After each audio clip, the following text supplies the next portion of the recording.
ভারতে অবস্থানরত আওয়ামী লীগের সাধারণ সম্পাদক ওবায়দুল কাদেরের এবারের ঈদ উদযাপন ঘিরে ব্যক্তিগত এক আবদার রাজনৈতিক অঙ্গনে নতুন করে আলোচনার জন্ম দিয়েছে।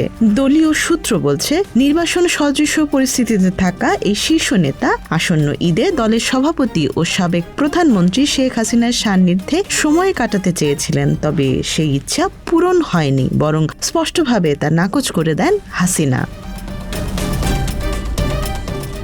দলীয় একাধিক সূত্রের বর্ণনা অনুযায়ী সাম্প্রতিক এক ফোনালাপে কাদের আবেগঘন কণ্ঠে বলেন, আপা আপনার সঙ্গে এবার ঈদ করতে চাই। জবাবে শেখ হাসিনা তির্যক ও কিছুটা কঠোর সুরে প্রতিক্রিয়া জানিয়ে বলেন, আমি কি এখানে বেড়াতে এসেছি যে তুমিও বেড়াতে আসবে?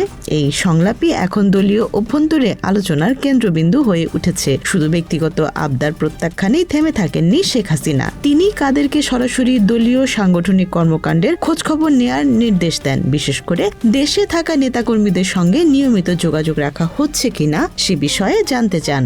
জবাবে কাদের দাবি করেন, তিনি প্রতিদিনই বিভিন্ন পর্যায়ে নেতাকর্মীদের সঙ্গে যোগাযোগ রাখছেন এবং পরিস্থিতি অনুকূলে এলে বড় ধরনের রাজনৈতিক কর্মসূচির দিকেও যেতে চান। তবে কাদেরের এই পরিকল্পনার মাঝপথেই হস্তক্ষেপ করেন শেখ হাসিনা। তিনি বড় আন্দোলনের চিন্তা আপাতত স্থগিত রাখতে বলেন এবং সীমিত পরিসরে সাংগঠনিক কার্যক্রম চালিয়ে যাওয়ার কৌশল অবলম্বনের পরামর্শ দেন। তার মতে বর্তমান পরিস্থিতিতে বড় ধরনের কর্মসূচি দলকে আরো ঝুঁকির মধ্যে ফেলতে পারে।